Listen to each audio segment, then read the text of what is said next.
Hello, everyone, and welcome to the first episode of Ultra Food. I'm your host, Hillary McDonald. I created this podcast because I wanted an excuse to talk about two of my favorite things, running and food, and to combine them whenever possible. My first guest today is a very special guest, not just because of his running expertise, but also happens to be very close to me. This is my dad. I will let him introduce himself. So, without further ado, Hal McDonald.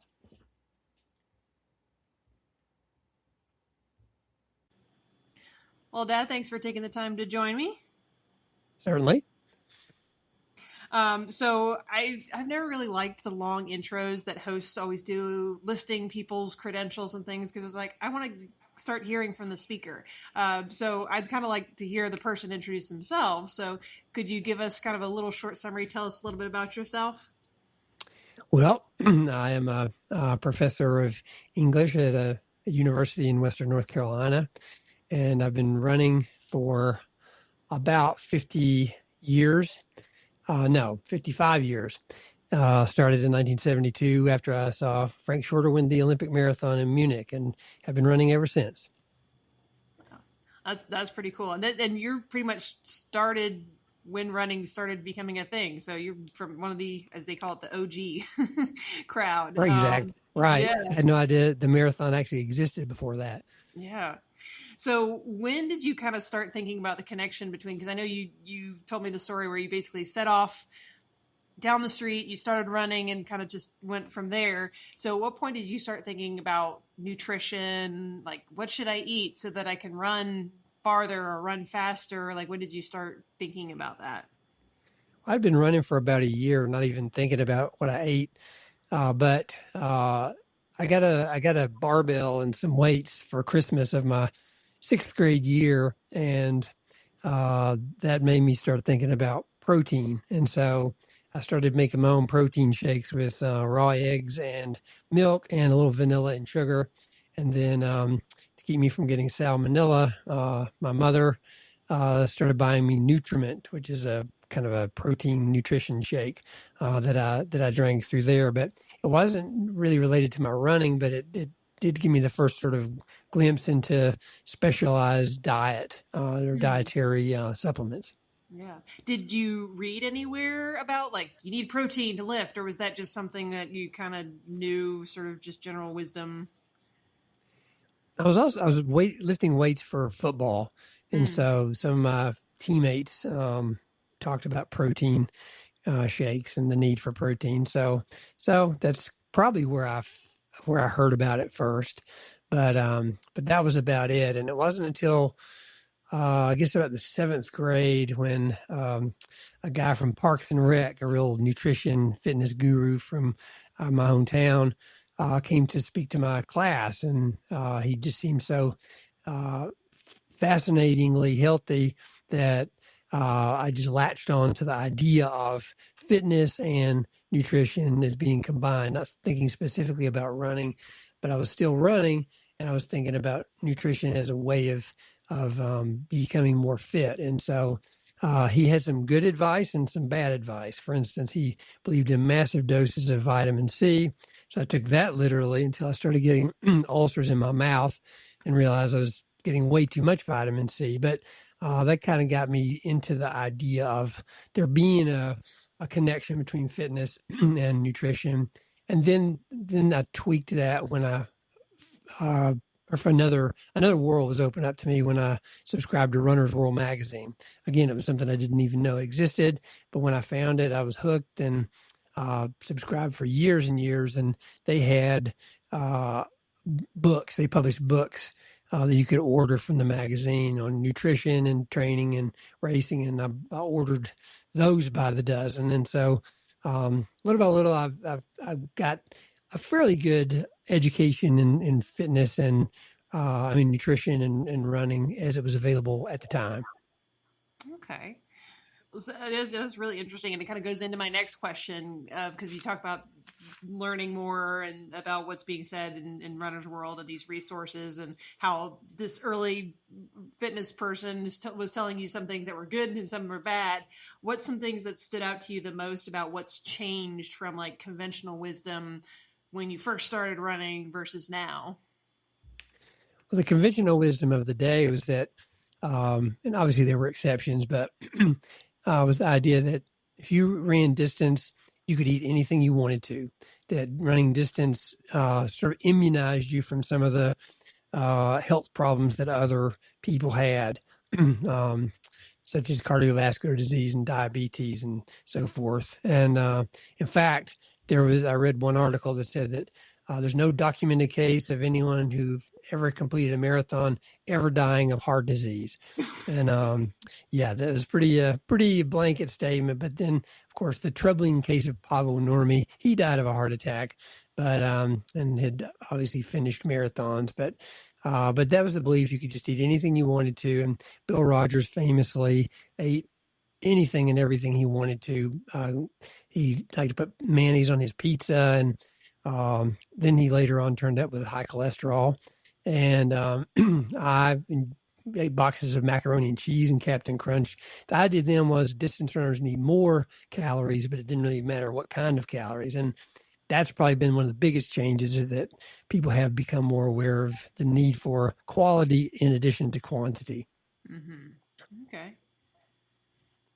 So then, how is like your personal? I mean, you mentioned, of course, already that you ate boxes of mac and cheese and Captain Crunch. So how has your fueling changed over the course of your running career? Like the rest of the running world, I've become more conscious of what I eat, and I try to be a little more quality minded, and eating the pyramid, whichever way you want to turn it, up or down. But I do try to have a balance of different proteins and carbohydrates, and fruits and vegetables, and all of that to be better than I used to be in my younger days, which is a wise thing for anyone to do.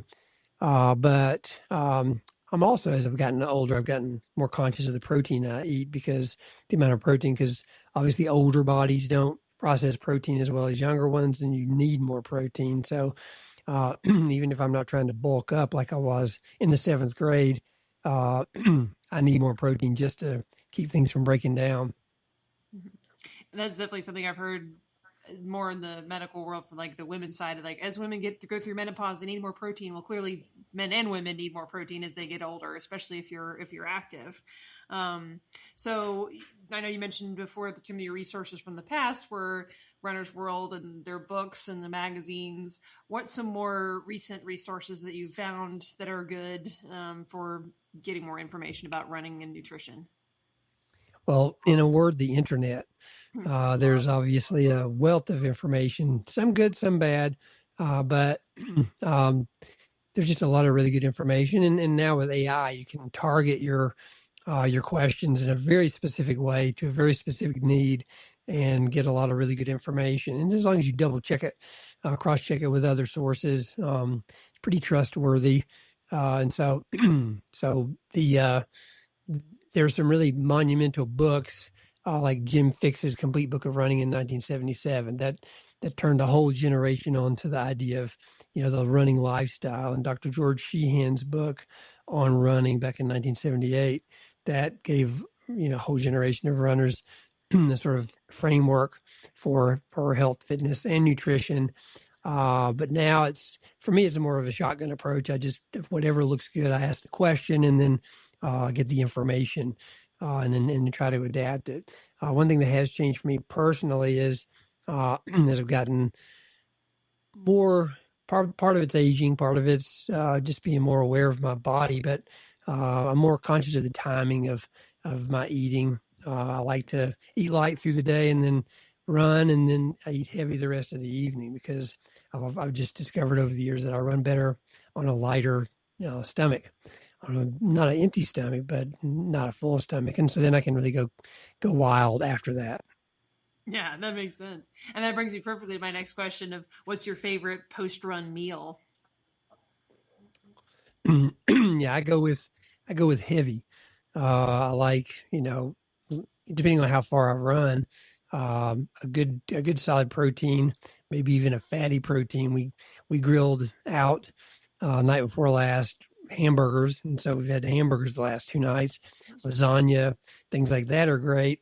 But fish, then a carb and the vegetable, and you know, so just and then desserts the rest of the evening as well. So I Okay, pretty because I much was gonna say, I was you were just going snack the rest of the savory, evening. but now you're going the sweet too. Yeah.